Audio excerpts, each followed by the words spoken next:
Hello everyone, hope you're doing well. I thought we would go over some of the changelogs which have come out since update Extra Strike, and also tell you about an event which is going on in the next few days. So St. Patrick's Day is today, and generally in War Thunder, St. Patrick's Day is celebrated, and this year is no different. So from the 17th of March until the 19th of March, all you have to do is get 3 missions played with a battle activity of 60% in rank 2 or higher vehicles, and you can get yourself a cool Leprechaun decal. Now, this Leprechaun decal is definitely a fun one. It looks like he's about to go down a dark alley and start brawling people. He even has tats on his arms.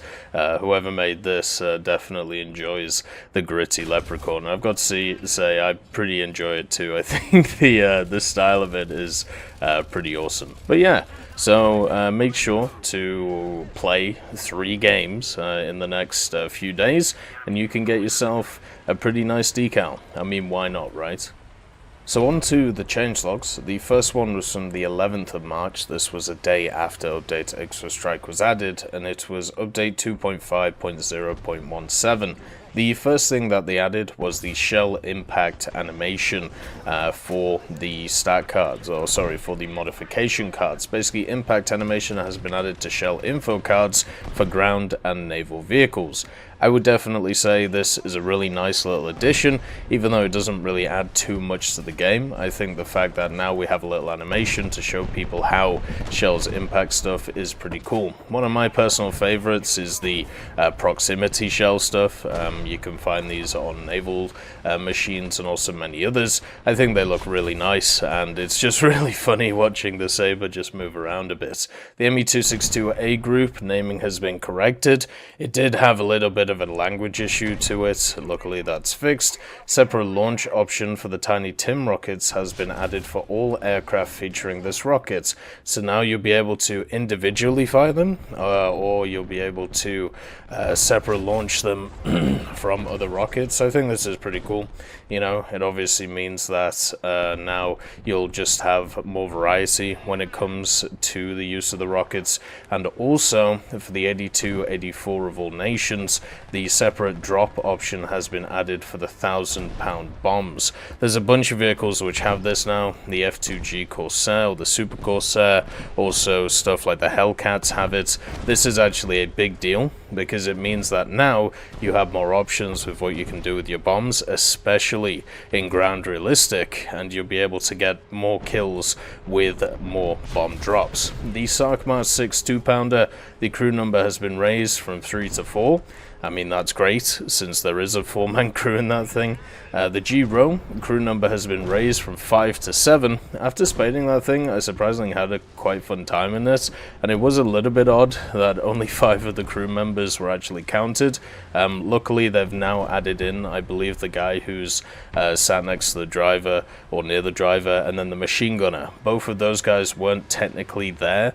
They were able to function, but they weren't counted as crew. So if you got your main area knocked out, you were just dead. So luckily that's been fixed. The Leclerc S1 and Leclerc S2, the muzzle velocity of the OFL 120 G1 has been increased from 1650 to 1780 meters per second with the respective armor-piercing recalculations. So the G1 round just got even more powerful. If you've ever used the Leclerc, you'll know the power of the APF SDS on that vehicle. It is incredibly fun to use. The Leclerc was one of my favorite vehicles to actually spade at high tiers. It was a lot of fun, so to see it get even better is really nice. They also changed a bunch of sounds in this update. Basically, they changed a bunch of ones which came in the major updates. So the volume of gun hit sounds on different services has been fixed. There was a few issues where certain sounds were incredibly blisteringly loud. I'm happy to say that has been fixed, and I'm pretty sure this was the change which fixed that. The sounds of explosions has become less sharp. The clap effect has been removed, so they sound a little bit less like fireworks now, which is good. The the sound of explosions have been removed for AP rounds hitting armor. The new sounds I actually generally do enjoy in War Thunder since the update. I do think, obviously, they need a little bit of fine-tuning, and sometimes if there's multiple things going on at once, so let's say 3 artillery strikes and a bunch of shooting, it does get a little bit overwhelming to the ears. But apart from that, I think it's pretty nice. Naval also got a few changes, so a bug has been fixed causing AI gunners in 57 to 88mm guns ignoring enemy larger ships. Well, I wonder why that was. They just decided they didn't want to fire. I suppose if they couldn't pen and they just felt like they couldn't do anything, so what's the point? But at least now they'll open fire and give people points. I do remember there was definitely a change in the major updates, which changed some of the AI gunner behavior when it came to larger ships. I'm wondering if this has something to do with it. Also, the SMS Kaiser, a bug has been fixed that caused the disabling of 150mm shell selection in combat. 88mm guns have been moved to the AA artillery group, so therefore you'll be able to actually control them independently from the other secondary guns, which is really nice. But that also, the shell selection thing is kind of interesting. Luckily they fixed that after a day of it being launched, so that was good. Then we had some changes from updates 2.5.0.21. These came a day after the other one, so on the 12th of March, and they started with the G-Row. The position of the sights has been corrected for SB. So there you go. The G-Row actually can hull break vehicles with its SAP shell, and since there's a ton of vehicles at lower tiers which have no armor, it's incredibly fun to use it. It's still open-topped, you know, it's still slow, but I don't know, I kind of enjoyed it when I spaded it out. The SU-9 and the SU-11 as well, textures relating to the tail tearing off have been fixed, so that's really nice. I've also seen a few videos now of the SU-9 and the SU-11 where they get their tail ripped off, and they're able to completely control properly, not really have too many issues when it comes to them losing their tail. I don't know whether this has actually got something to do with it or not, but it definitely seems like an issue with the aircraft, and we're going to have to test it at some point to see how egregious it is. Enduring Confrontation also got a bunch of love, a bunch of bug fixes as well. So a bug where AI-controlled US aircraft models appeared in the USSR missions at ranks 6 and 7 has been fixed, so you won't see them anymore. An aircraft carrier template has been added to the Enduring Confrontation Tunisia mission. Landing and taking off from carrier, mission to destroy carriers are now available. Nice, more gameplay options is always better. A bug with the ground convoys of Team A has been fixed. Previously they were unable to be detected, and tasks for escorting and destroying convoys were not available. Well, I suppose now they're visible, now they can be destroyed. A bug which would cause no indication of the square in which the ground convoy was located during tasks requiring the destruction of the convoy has been fixed, so you'd have to actually use the good old Mark 1 eyeball. Not always great, but you know, at least now that has been fixed. A bug which would result in an incorrect calculation of the distance between the ground convoy and the front line, which would subsequently result in convoys traveling further into enemy territory, has been fixed. So basically they just screwed up the pathing of them, or maybe made them a little bit long. The paths of aircraft carriers have also been corrected, and they should now move straight between the path points without trying to constantly turn, which should facilitate taking off and landing upon them. This applies to both naval and aircraft confrontations. So they were basically wiggling around the water, or at least that's the way that this portrays it. So now they're actually going to go much more straight the majority of the time, so it'll be easier to land on them. A bug also relating to aircraft carrier detection has been fixed in naval and aircraft confrontations. Missions to attack and locate aircraft carriers should be available again. So now, since these new carriers are one of the largest additions to Enduring Confrontation over the last year or so, it's nice to see them being implemented, and also nice to see them fixing bugs around them, so therefore more players can enjoy them. There was also a changelog today, and it was update 2.5.0.30, and this changed a few things, mainly for sound once again. But the first changes are the F5A, so the Freedom Fighter, which is in the Chinese territory right now. Excessive wing durability has been limited to 11.5 Gs with full fuel tanks. Was this machine just like pulling ridiculous maneuvers with it? I mean, I was watching Bryce play it actually the other day, and he was doing surprisingly well in it, doing a lot better than I thought the machine would do, but it definitely seems to have its advantages against specific aircraft. I still personally don't think it's a 10-7, but still, it does seem to be at least pulling its weight. The amount of respawn points required to run aircraft with the electro-optical TV or IR guidance ATGM has been increased by 20%.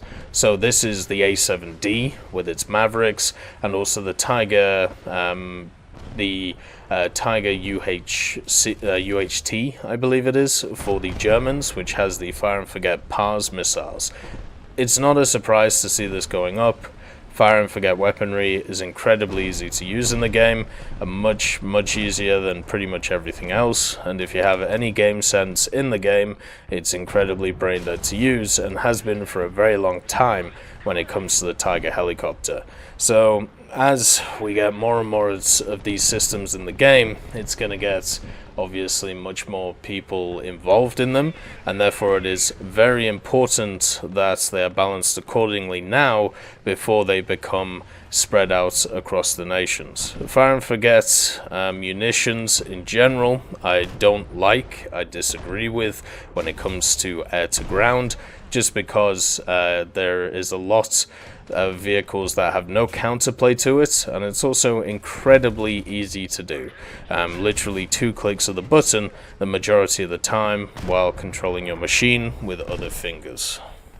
Sound once again got a bunch of changes, so the sound of rapid fire aviation armament has been corrected. The sound has become more mellow at low and mid frequencies, so I'm guessing it's a little bit less aggressive. It was very fun actually. Yesterday I believe it was, or the day before, we were playing on 38th parallel, and there was a helicopter above us with either the 40mm grenade launcher or I believe it was miniguns, and my god, it was loud. It definitely felt way too loud, but at the same time it was incredibly atmospheric. It actually got me way more involved in the game. Like hearing this noise for the first time and hearing it so close, it was actually really cool. I did enjoy it quite a lot. The next thing is the sounds of explosions have been amplified at low frequencies, so they're going to be louder once again. We'll have to see how that goes. I thought they were already quite loud enough. I do need my ears to work, you know, at some point. I can't be going deaf too quickly and too young. An issue has been resolved with barely distinguishable engine sounds in ground vehicles with the background noise of battles. Interesting, so you'll be able to hear ground vehicles more. One of the problems that I saw a lot of people talking about is they weren't able to hear ground vehicles around them because of all of the explosions and stuff like that's going on, and people would sneak up on them. And I just thought, well, generally that's, you know, going to happen anyway, you know, just because of how the sound works. Maybe they could do a few tweaks and adjustments with it, and it looks like that's what they're doing, but also it just means that people need to check their surroundings more, you know, just check around the different corners that you're holding and make sure that you are covered. And the last little bit for Enduring Confrontation. The PBJ-1, previously used as the AI strike aircraft, has been changed to the A26B-10 at rank 4. The PBJ-1 has a low climb rate, resulting in numerous issues with rocky landscapes in the location. At rank 5, the A26B-10 has been changed to the A26B-50. Does this mean it was running into the landscapes as an AI? Was it just going around just running into hills and things? That's kind of funny to think about. But anyway, you know, now you have to shoot down A26s. Generally, this shouldn't actually change too much. Apart from the A26s has less defensive armament than a PBJ. so it should be easier to take down, which should be pretty nice. And that is all the changelogs for the last week or so since the major update. And also make sure to get yourself your Leprechaun. You know, it's pretty baller, so make sure to head out on it. I'm also going to start covering stuff such as enlisted news, maybe changelogs and stuff, since the game is definitely hotting up. And also, it does seem very interesting, at least from my point of view. Anyway, I hope you all have a wonderful day, and I'll see you next time.